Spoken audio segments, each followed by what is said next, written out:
What was that like when you were a student? I did not know things can be so expensive in this world. I don't understand how a bottle of water is $2. And I used to pay like 20 rupees for. Yeah. I was converting everything. Did your parents ever talk to you about money in any other ways? No, my dad was in finance. He has given lectures and taught so many people how to start businesses or how to invest. But honestly, not me. I didn't learn. He didn't teach me anything. I didn't ask. I think I was too young. So there is a subtle balance between saving for tomorrow when you don't have income and spending to live the best life. Because ultimately, we're not trying to die with the most amount of money in our bank account. Well said. Hello, and welcome to an episode of NRI Money Mindset Podcast. Soon to be probably renamed. We haven't picked a name because this is early on in the process, but glad to have all of you here. Today, I'm with my very good friend Srinjoy Sen. Srinjoy and I go way back. I know him from days at SRM in Chennai, where we did a couple of years of undergrad together, and we've stayed in touch since as our paths have gone different ways. We've stayed in touch over the years. And Srinjoy is currently based out of San Francisco Bay Area, or just San Yeah. Francisco, and is working in tech. And I thought it would just be a great place to hear about his story and kind of hear about how he approaches finances. Hi, Srinjoy. Hi, Vrishin. Good morning. Thank you for having me. Yeah, thanks for doing this bright and early. Yeah, of course. I came to the US for my master's in 2015 and then I got a job. So, yeah, I'm a fresh off the boat NRI. So you've been in the US for almost 10 years now. Almost, yeah. I've seen 3 presidential elections and each of them had Donald Trump in them. So I'll just get into it then. Tell me about your first or earliest memory of money. So, I think one of the earliest memories I have of money is receiving money from friends and family on my birthdays. And it would be cash that I would give to my parents and it would go into a piggy bank. There was one time it was a little more because a lot more family had come. So I was like, what is going on with this money? Like, can I use some of it? But Hmm. what I think she mentioned that I'm gonna buy gold. I'm assuming you never saw the gold or the cash ever again. Actually, I did see the gold, a small gold bar. Did you ever use that money to buy something then for yourself? Not really. I think I only got later in life. I think in Hmm. high school, I would say. Do you remember the first thing that you bought with? Yeah, food outside my school. After exams, I used to get money to buy something called Frankie in Mumbai. I know food's a big thing that we as millennials tend to spend on, right? Yeah, So yeah, I'm sure. And Tips Frankie was famous back in the day too, right? When you and I were in school. definitely. Yeah, Do you remember other rituals and habits around money in your house growing up? there was a shrine in our house called Hmm. temple, a mandir, whatever you want to call it. But we used to offer money, like small coins, and I think it started since I was very young until today. That practice is there. I don't know where my mom keeps the money, but that money, those pennies and cash, is somewhere all over the house. Like my sister and I, we used to do like mostly my sister. She used to run some errands with my dad, and she used to get money for running those errands. One more thing I think about money, I think so it's not directly what I saw, but what I heard from my parents was we have money, but we always lower our life standard one level below what you actually are. But that's how we lived our entire life. Is that something you understood at that age, or you didn't understand it? And Not really. do you understand it now? I think so, yeah. Much better now. You get older, you understand there's a lot more Mhm. than today. Mhm. So Yeah. But do you feel like that has shaped how you view money I at wouldn't all? necessarily say I was like as soon as I started earning money, I was inspired to live the same way. But yeah, as now I do reflect on that and I see the meaning or the value of that. So, did your parents ever talk to you about money in any other ways? Like, have they sat you down, had conversations with you and your sister, or Honestly, no, my dad was in finance. He was always in finance. He has given lectures and taught so many people even how to start businesses or how to invest. But honestly, not me. I didn't learn. He didn't teach me anything. I didn't ask. I think I was too young. But I've just observed him. Even my mom, Mm. like the way they Mm-hmm. handle money. It just Mm-hmm. I never had the conversation, but it was mostly observance. I already spoke about my mom, how she used to deal with money, and she used to always talk about as soon as I got my job was invest in this fund, invest a high savings account, and with my dad, I always used to see him on the stock market page. I don't Nice. understand anything. Yeah, always like seeing what's going on, but it just I unfortunately have not learned anything from them. But they were pretty good with their money. What socioeconomic class did you feel like you were in high school? I would say upper middle class. How did you know that you were upper middle class? Privilege. In what way? In what way? I think so. In the I used to go to a school. I feel till grade four, two or three or something, which was like a public school, I would say. And the people around me. I mean, I still saw them later in life, but they had a very different lifestyle compared to the school I went later in life. Like I would say, it was pretty privileged to have a car and a driver drop you to school. So things like that. Mm-hmm. And I also have family back in Calcutta, like in other parts. And Mm. compared to that, I don't think it was. Got it. I realized a lot of it when I also moved out of my home and went to college. And I did meet people from other backgrounds, and when they shared Mm. their Mm-hmm. stories, that kind of hit me harder. Earlier, I Yeah. knew it was like I had a lot of perks, like Yeah. things like that, but I it was normal. I never questioned like why am I getting these things. I was very used to that. So I was having this conversation with one of my friends in hostel, and he was like how I would term is like how a lot of us are like middle class, and he spoke about like how difficult it was for going to college and even paying for tuition. Mm-hmm. Like he had to take a loan and things like that. So I clearly knew I came from a background of more privilege than someone else, and I could fly back home whenever I wanted to. Other my friends used to take a 2-day train to go home. I never questioned anything. I was pretty used to it. Interesting. How did that make you feel living in a hostel in college? That Hostel life got me a little grounded, I would say. I don't think I would not necessarily say it shaped my way of like spending money. mm, I was too young at that age to realize a lot of things, but it got me grounded. It got me more independent. I would say that has inculcated since then because I was not used to doing a lot of things on my own. mm-hmm. I never knew the concept of even going to a bank and getting a demand draft on my own. So, I mean, I learned how to do things on my own. I learned the value of time, Mm, effort, a lot of like even money. Uh, but I wouldn't necessarily say I learned at that age like the importance and of saving, investing, things like that. And also at that age, my exposure to money was very less. Like I hardly used to get like 500,000 rupees a month mm-hmm. to spend outside. So what do I do with that? Like I'm eating food. Yeah, I mean, it's also about just realizing and getting more resourceful with the money, right? Early on Yeah, at in college or in high school, like you get paid and like you can spend all of that money and there's no repercussions. Whereas with college, yeah, there may not be because, you have to do everything on your own and you're completely yeah. responsible for your spending, things like that.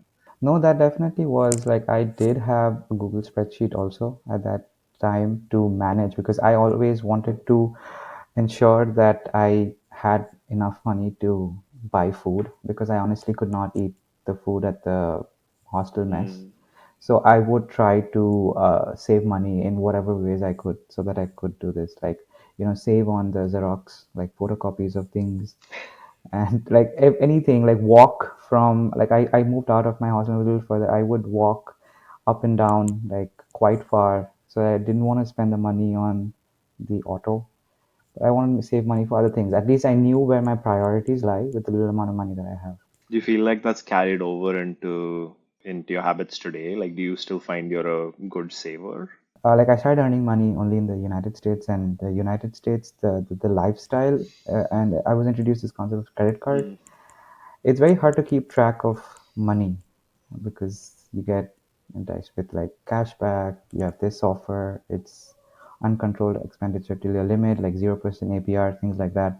I mean, there are different stages of life, but it has yeah. definitely one thing I would say is it that that prioritization of where I want to spend my money Mm. has carried on. It has gotten better over time into saving, but yeah, What was that like when you were a student? I know it's a big mental shift to go from spending in rupees and spending in dollars, and we have talked about it, right? Because when you yeah, came to the country, you were struggling with spending anything because yeah. everything you used to convert, right?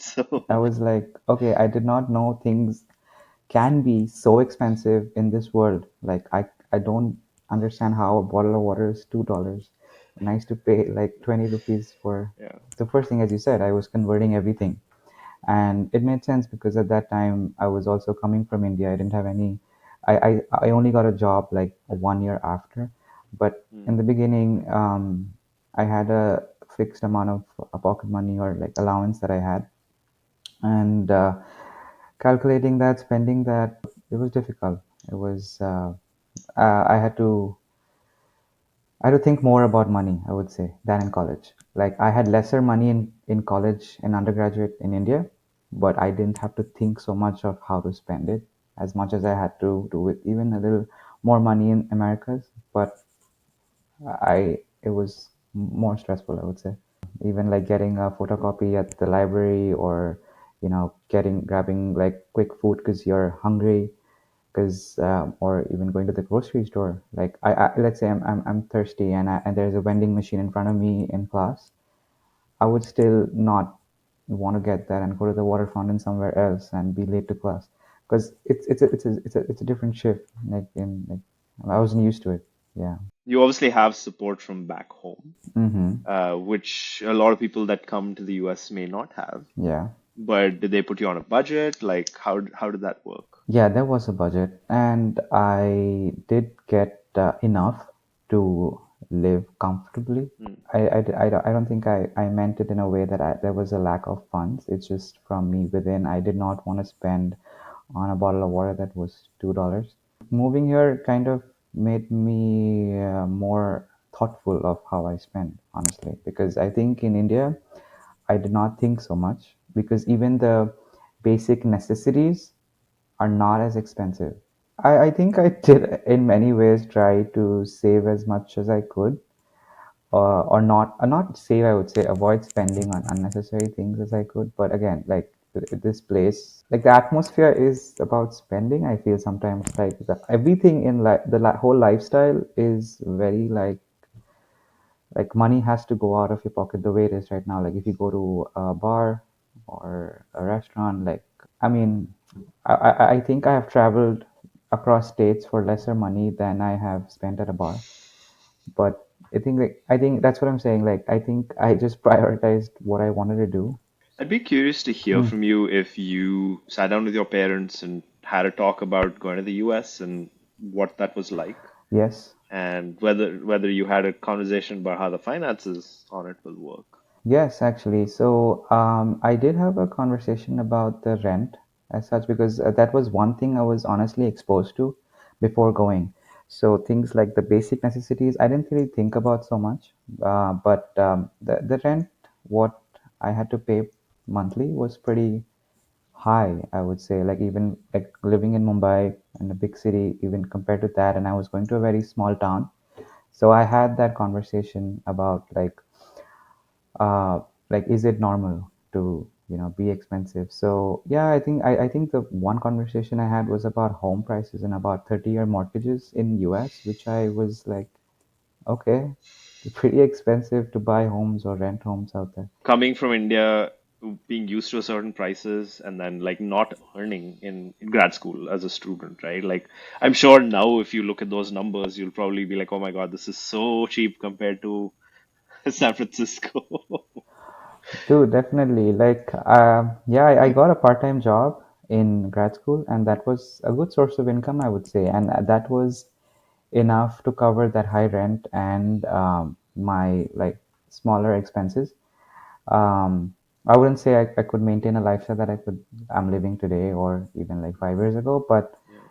yeah, I mean, it's about the fact that you're earning there, you're getting some, disposable income or like Mhm. income out there that you feel more like, okay, I need to stop converting and like, this is what life is. This is Yep. money that people around me are also earning, and probably this is how life is here. I've seen the people in India often they're looking at US salaries and they're converting it, being like, oh, it's a lot of money. They don't look at the expenses. And then the people who come here for grad school are not looking at the salaries, they're looking at the expenses and they're like, oh, this is a lot of money. So people are always missing one side of the equation. Once you are earning and you're spending, like it makes a lot more sense because having one number without the context for the other is probably not helpful. Yeah, I mean, our purchasing power in the US is pretty high, but the lifestyle in the US also makes you have like you want to spend like leave aside San Francisco or New York City or things like that. A basic necessity is a car, which I wasn't even used to the concept. Like I thought that was a luxury to have, but you need a car to go anywhere. So things add up. Was the TA job your first job, or did you work between undergrad and grad school here? No, I did not work. I came directly after school. Yeah. So the paycheck that you got on campus was your first paycheck. It was. I still have it. What was that feeling? It was good. I mean, I was very happy. I feel like a sense of like accomplishment. Like before that was just like pocket money and unpaid internships, but this one felt like I've worked towards something and I deserve to spend it. Do you remember what you did when you got your first paycheck? First I cashed it, I guess, and then I was very excited to cash it, honestly. I did celebrate with my mom when I got my first paycheck when I moved to the Bay Area. But that's because she was there. I don't think I would have done anything by myself if she wasn't there. Yeah, I don't know. Is that weird? Huh? Everybody has different rituals around it, right? Yeah, As I said, yeah, I'm sure you probably took a little bit and put it in the mandir that you have here. So. yeah. So then talk to me about the move to San Francisco, right? It's not a small move. It's a big, yeah, you're moving almost cross country because you were in Raleigh, I believe, in North Carolina. And so you moved coasts. You're navigating a new place, a new geography, a new job, a new visa status, everything. What was that like? The visa status was still the same though. It didn't change for a while, but yeah, it was. So I was given an option by my company to continue staying in Raleigh, Durham area, and then or move to San Jose. Um, I chose San Jose because it was the headquarters. It was also a shift in like I was also the Silicon Valley. It was the heart of tech. Um, I think I wanted to see that change myself, and I think I had a friend at that time who also used to say the West Coast is the best coast. Uh, so I wanted to see what's out there, and it was a big move. And I think you know who that friend is. Excuse me. Yeah. So yeah, it was a big move. In the beginning, other than the rent, I don't think it was a big change, but the rent itself was a big change. Like what we used to pay for a four-bedroom apartment in Raleigh was the rent of Hmm. my small room in San Jose. So it was a big change, and then slowly, things started like hitting. I mean, it doesn't hit you in the beginning, like commodity goods and the internet and things like that. They are same public transport. I didn't have a car, but then when I bought the car, I saw the difference in gas prices in California compared to other parts. So it was again a new shift. Like there was a shift from India to the US. Now there is a shift in from the East Coast, like not East Coast entirely, but Raleigh to San Jose. It was an adjustment, but the only difference in this part was I had more income. Hmm. As you've spent more time in the Bay Area, like how does that change your relationship with money? You feel like your mindset around money has changed? Not instantly, but over the years, yeah. It was not even for the first 4 or 5 years. I think now that I've been here for around 7 years. It has changed, honestly. The Bay Area being so expensive. Initially, when I moved here, I was earning money and I saw money as a way to spend or live life because I deserve that. I am putting in my work. But that there's a new trend in the way I see or save money now is like I earn to save money more than I have Mhm. to spend because things are very expensive, and even though you might be earning tech money in the Silicon Valley, life is expensive here. So you really have to calculate or have that mindset of you it's like saving amount of money if you want to settle down here, if you want to pay mortgage, if you want to have kids and things like that, because it's expensive to do anything here. Yeah. And but staying there is a choice, right? Is that something that you've considered moving away from, or is that like a priority for you to stay there? That's why you. No, I'm open to moving, I would say, because honestly, I mean, I mean, Bay Area is amazing, but it's expensive. But I'm happy. I don't think I want to. I feel that I don't have enough money, or I have to keep earning more money. I have to work harder so that I can have a better lifestyle. I think that's an endless loop that you keep going in. So it's like you never have enough here. It's interesting you shared that, right? So, what is the concept of enough for you as it relates to money? Enough. Yeah. So the definitions of enough for me have changed over life. Mhm. Like in a year, it could be different. But right now, for me, enough is to be able to afford a mortgage, not rent, but a mortgage. Like I should have, I feel like investing in a house would be one of like the American goals, I would say. Like that's how the American dream is: job, house, family. So, yeah, I mean, I would say enough to live a life where you don't have to worry about paying for your home or any asset that you want to purchase. And as we all know, health insurance is very expensive here. So having enough later in life to be able to pay for that premium, or if you have to travel, to do my own thing, to visit family back home, to bring them here. So, because we live so far away from home, and I feel I'm earning here to not just live my um, capitalistic dream, but I'm also here to, also I should also be there for my family and things like that. So be able to meet them as whenever I can, or travel to India, or get them here, or go somewhere with my family or anyone. I feel that is one of my these three priorities for me. Yeah. I'm curious to hear a little bit more about the American dream that you shared, right? Like the way I view the American dream, Mm-hmm. and this may be not the way you approach it, or I may be looking at it completely differently. But the whole point of the American dream in our generation, I feel like, is to have you aspire towards bigger and better things. I feel like the American dream is probably at odds with your dream of not wanting to be on the hamster wheel where you're chasing a car and you're chasing a bigger job and a better promotion. So, whereas, like, if you choose not to go after those things, you're going to have enough much sooner. The thing is, like, I don't have that weakness of probably chasing over a more expensive car and things like that, but I do have other things where I think I do end up spending quite a lot. For example, traveling. So I think I don't know if that answers the question, but yeah, I think I am in that loop of American Dream because I have to fulfill all of these other demands or this needs that I have. This is my take on it.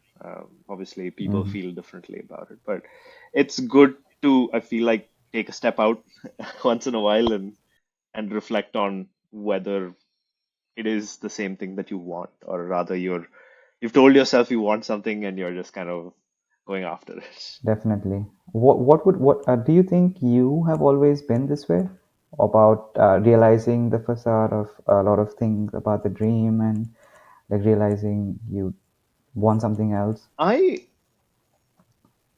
That's a much longer answer in there, I feel like, but I feel like no, I definitely have come to that realization because I have struggled a little bit with money, Mm, seen the version that other people have had. It's probably normal compared to what other people have dealt with. But I think, going through a patch where you had to get very serious about your finances and makes you really think about, as you said, setting priorities, that gives you a good idea of, okay, like what is it that I really want? Because otherwise I don't really spend time thinking about money. For me, a lot of it is a lot more philosophical than it is about numbers and strategy and things like that. So Yeah. I definitely feel like once I started my career here and the first couple of years when I was struggling to uh, make ends meet in the Bay Area, it really kind of shed light on, what was important, what was not important to me, things like Yeah, definitely. I think Bay Area, we have all been through that phase where we were living paycheck to paycheck and not wanting to live like that anymore. Yeah. Yeah. Yeah. But you can live paycheck to paycheck at $40,000, and then you can live paycheck to paycheck at $400,000, right? And so that gap in of itself is a huge thing where, like, I had people who were making two or three times the salary that I was making. If I made a mistake with my money, I would not I would not be able to meet the end of the month. Mm-hmm. Whereas, like, if you're earning, Google or Apple salary or whatever, like, even if you make mistakes, it's not even going to show up on your bank balance Yeah. because it's still moving up and to the right. And those months really helped me kind of dial in on what was important and what is not important. And really, in some way, I think like a lot of the things are not important, Mm-hmm. but I mean, I value freedom more over anything else. So, and to maybe to a fault where I prioritize that in a big way when I need not, but that's currently what I'm optimizing for, as I tell people. Do you have any any advice on like how we save, or in terms of like how to how for a person, let's say, who doesn't know how to prioritize? Hmm. Any, how would you let that person know, like, this is do you have a certain number, like this percentage of money you have to save, or that percentage would depend on? It's deeply personal, right? But I would say if you're young and especially if you're getting paid well in terms of salaries in the Bay Area and things like that, first thing you should be doing is putting away, 20 to 30% of your paycheck. 20 30 I think you can live on the rest of it, Okay. just to set yourself up for your future. But apart from that, as we kind of look at it, I would say I do an exercise with clients asking them, what is your ideal day? If you never had to worry about money, what would your day look like, right? Where would you go? Mm-hmm. Who would you be with? What would you do? And answers to that typically gives you some idea of like what are the values that are important to those people. Mm-hmm. And then going through the values exercise, you'll identify, 10, 15 values, Okay. and then try to align your spending to that. Okay.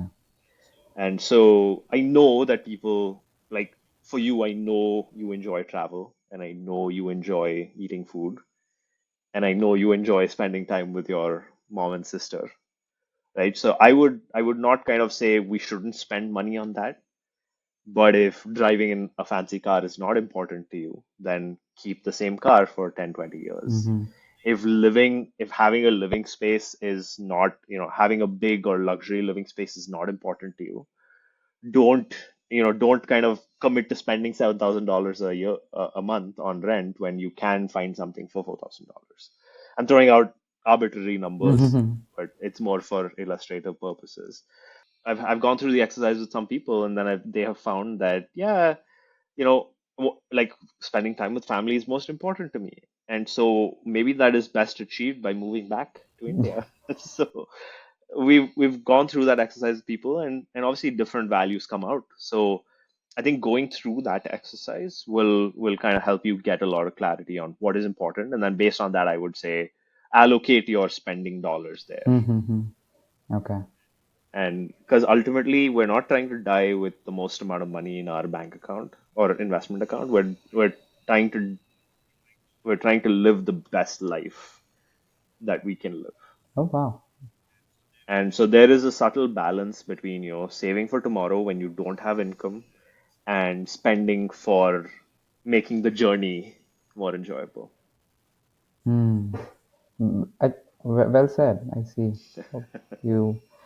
You have to live the best life you can. Yeah. But I mean that also changes when you have a partner in the equation, right? So like I know, for example, your partner is like not from India, so No. their priorities of like or whether they're open to moving back or whether they would spend their time here or there is very different. So it's also an exercise you need to do together Yeah. to kind of figure out if your values are the same or they align or whether you're able to make it work. Sometimes like values are directly in opposition to each other. True. Do you feel like you've had a situation where you and your partner have discussed money?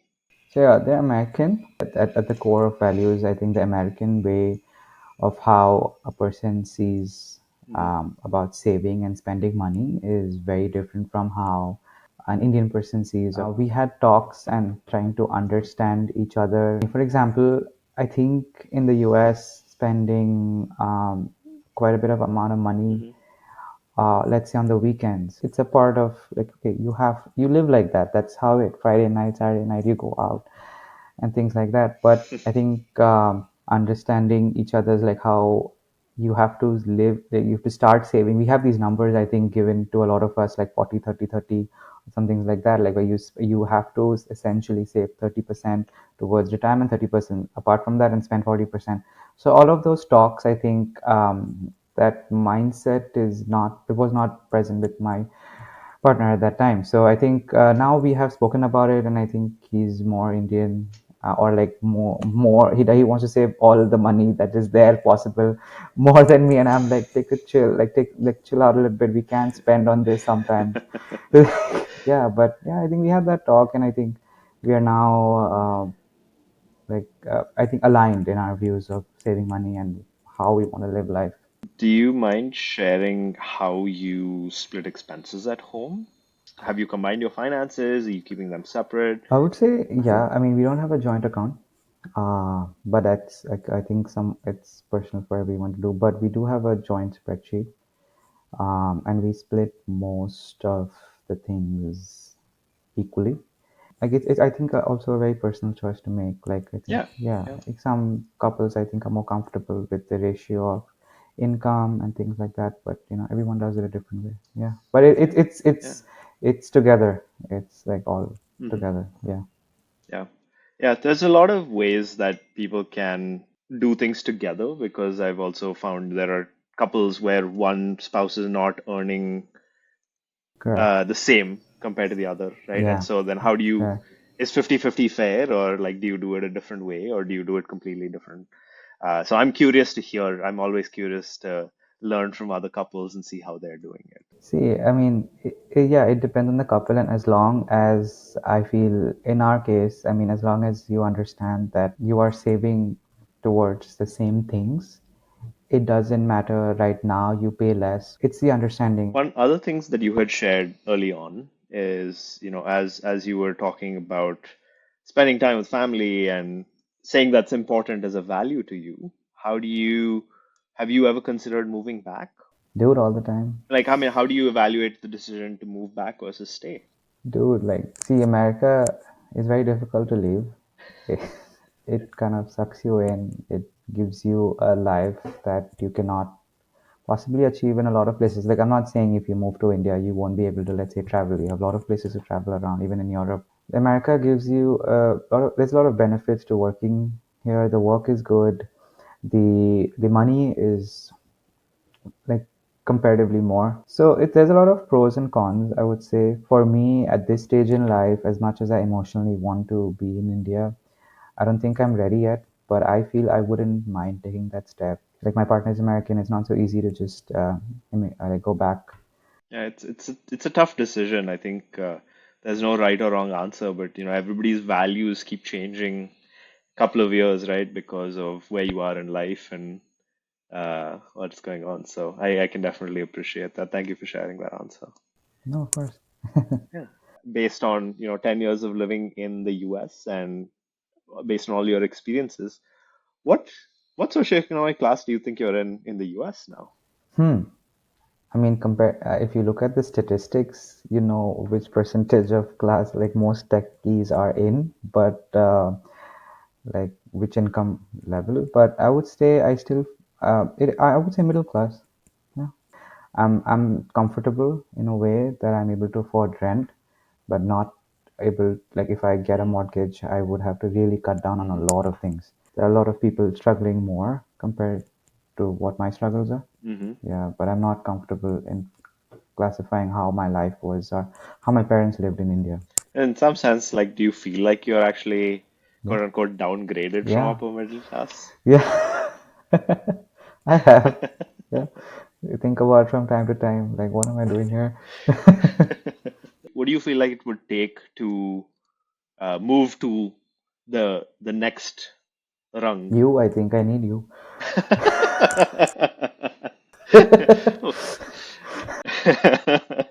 Well, Yeah. maybe now's a good time to then segue into, last we can talk about any questions Yeah. you have. So what Uh-huh. financial planning or financial questions do you have for me that I can help answer? You mentioned about like you do this exercise with your clients about Hmm.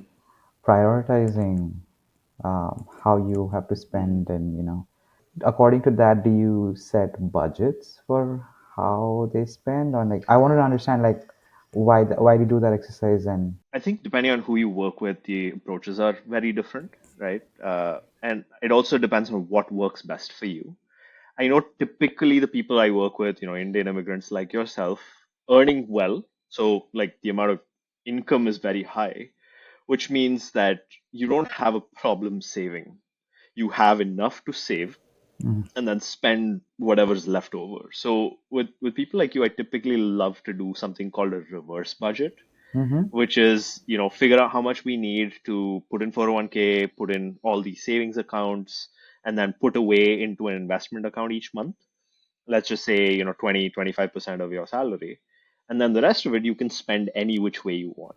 yeah, So I don't want there to be guilt associated with spending, but I want you to know that as long as your base savings and investments are taken care of, everything else is like you can spend it without feeling guilty, as long as you don't rack up credit card debt. So within that, though, I do want to go through this exercise of values questions or financial purpose in order to help you get clarity on what it is you're spending towards.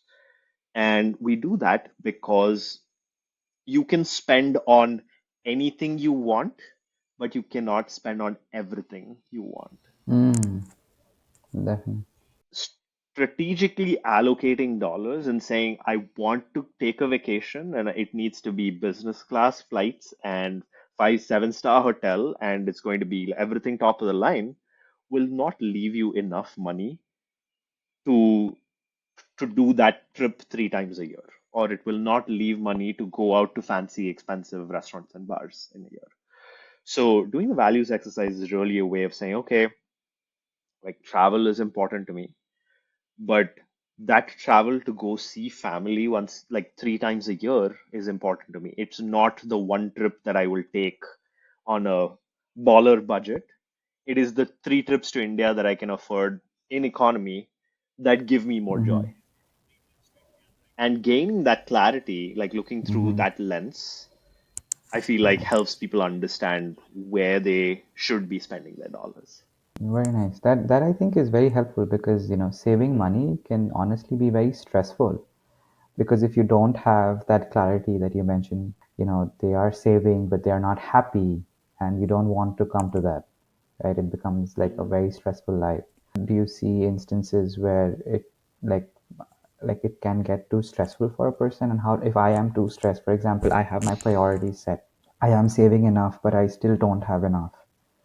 Yeah, I know finances are a constant stress for a lot of people, right? Even if Mm, you feel like you're doing things, yeah. sometimes those, like looking at those around you, can make you feel like you're not doing enough. So I'd Mm. be curious to hear why you feel that stress. Like I have the concept of saving, Yeah. but I also don't understand how to efficiently divide the remaining funds that I have and what to do with it. I feel I'm under this constant stress, like Mm. I am saving, but am I doing the right things? Do you feel like you're not doing the right things right now? For me, I am. It's not. I would not say even right or wrong. It's not even about right or wrong. If I'm doing it correctly, like in terms of like, can I do better? I feel like anxious about the future. Like, okay, and and that adds to every day. Like, is this what life is about? You hardly have anything to spend, and you have calculated this much. Is this is much how you have to save for the future? Like, I don't think that's the right way to go about it.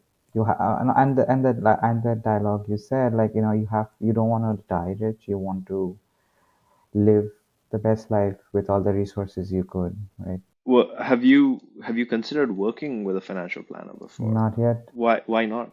because I feel I don't have enough money to afford that. Yeah, this is something I hear from a lot of people. It's not just about investments, right? It's the planning aspect is a lot more about values and getting and helping you gain clarity on the direction that you're going and things Yeah. like that. If it's more strategic, then obviously like we would do Mm-hmm. the values exercise, and if you want to gain more clarity on what you think is the right thing for you to be doing, though it's deeply personal, we can help you work through that. That's very helpful, Rishan. Thank you. I never thought of it that way. Yeah. There are like the legacy is that, oh, you need 500,000 or $1 million to even start talking to a financial advisor. And I would say, like, for a lot of people, if you make mistakes in your 20s and 30s, you will not end up with $1 million. So the point of like getting help early is to course correct, Mm-hmm. so that you're able to get to where you want to be. Yeah. Right? If I had got that advice when I was 22 or 23, maybe I wouldn't have listened. That's a different thing. But like if I was somebody who was willing to listen and able to go look for help, and I found the help, it would have it put me on a very different trajectory Mm-hmm. compared to if I had never sought help. So, because the thing about it too is like in your 20s and 30s, the power of compounding is so much more, right? So each dollar when you're 22 or 23 becomes about $80 in retirement. Yeah. And so each dollar you're able to put away is like 80 times more powerful. But like if you wait for just a decade, that becomes almost half. If you wait till you're 32 or whatever, that is like 40 $40. So it makes a huge difference that way. And so yeah, I mean, not to be self-promotional, but I encourage people to kind of talk about money more openly and talk about purpose and help others out, but also if they feel like they need professional advice, there are people out there that can help you with it. Yeah. Well, yeah, I think we all need that to a certain extent, especially Yeah. our Yeah. group, our community, because Hmm. we are doing well relatively, and I think it's important for us to. Um, I think we all can live comfortably without the like, oh, I'm not saving anything, or what am I doing? And because we have the resources, and we should be more open about talking about money. Yeah. Yeah. Yeah. The most powerful thing to me about the community is two things, right? One, financial advice is not kind of designed for people on H-1B visas. Like that's not something that people understand Yeah. as advisors. Uh, because the advice should be slightly different depending on uh, your visa status. And then two, the other part is a lot of people never like go through life without ever gaining clarity on what is important to them. They are going through the exercise to get more money because they feel like they need more money. When I feel like, you need more clarity in your values. As we discussed this before, more doesn't equate to enough. You're always in that loop. Yeah. Awesome. So thank you so much for coming on today and sharing everything. I know I've learned a great deal about you, and Yeah. And yeah, it's difficult for me to share things, but I think I opened up quite a bit about myself. and thank you so much for sharing your story, right? One of the points of this podcast is to help people understand that comparing yourself to somebody else at a surface level is not right, because everybody's story is so different and so unique, and even where you live and who you move with like makes a huge difference in how you approach money and things like that. So this is just an attempt to get people to hear about stories and help hopefully normalize financial psychology, what is considered good financial psychology. Definitely, that is also very important. We are all unique in our own ways.